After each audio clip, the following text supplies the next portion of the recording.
Hi అండి. నమస్తే. Welcome to మన ఇంటి వంటలు. నేను ఈరోజు చేయబోయే రెసిపీ చియాలి అండి. అదే ఇడ్లీ ఉప్మా అండి. ఇంట్లో ఇడ్లీలు మిగిలిపోతే ఈవినింగ్ అస్సలు తినాలనిపించదు కదా! ఇలా వేడి వేడిగా ఉప్మాలా చేసుకొని తింటే సూపర్ టేస్టీగా ఉంటుంది.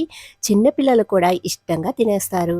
మరి దీనికి కావాల్సిన పదార్థాలేంటో ఎలా ప్రిపేర్ చేసుకోవాలో చూసేద్దాం. ముందుగా ఇడ్లీలు తీసుకున్నానండి.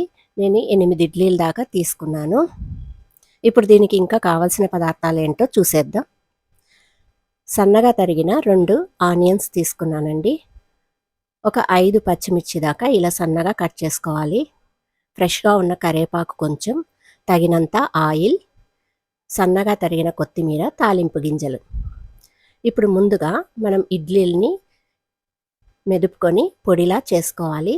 ఇలా చేసుకోవడం వల్ల ఫ్రై చేసేటప్పుడు ఈజీగా ఉంటుందండి. ముందుగానే పొడి పొడిగా చేసుకొని పక్కన పెట్టుకోవాలి. చూడండి ఈ విధంగా పొడిగా చేసుకొని పక్కన పెట్టేసుకుందాం. ఇప్పుడు స్టవ్ మీద కడాయి పెట్టుకొని 2-3 టేబుల్ స్పూన్ల దాకా ఆయిల్ వేసుకోవాలి. ఆయిల్ కొద్దిగా హీట్ అయ్యాక తాలింపు గింజలు వేసుకోవాలండి. ఆవాలు, జీలకర్ర, మినపప్పు, శనగపప్పు వేసుకోవాలి. పచ్చిమిర్చిని కూడా వేసుకోవాలి. ఇవి కొద్దిగా ఫ్రై చేసుకున్నాక ఆనియన్స్‌ని వేసుకోవాలండి. ఆనియన్స్‌ని కూడా వేసేసుకొని మీడియం ఫ్లేమ్‌లో ఫ్రై చేసుకోవాలి. ఫ్రెష్‌గా ఉన్న కరివేపాకును కూడా వేసేసుకుందాం. ఇవన్నీ కూడా 2 నిమిషాల పాటు బాగా ఫ్రై అవ్వనివ్వండి. ఈ కొద్దిగా ఫ్రై అయ్యాక హాఫ్ స్పూన్ పసుపు వేసుకొని దీనంతటిని కలుపుతూ ఫ్రై చేసుకోవాలి. ఇప్పుడు మనం ముందుగా పొడి చేసుకున్న ఇడ్లీలని వేసేసుకోవాలి. లో ఫ్లేమ్‌లో టర్న్ చేసుకొని వీటన్నిటిని బాగా కలుపుకోవాలండి అడుగంటిపోకుండా.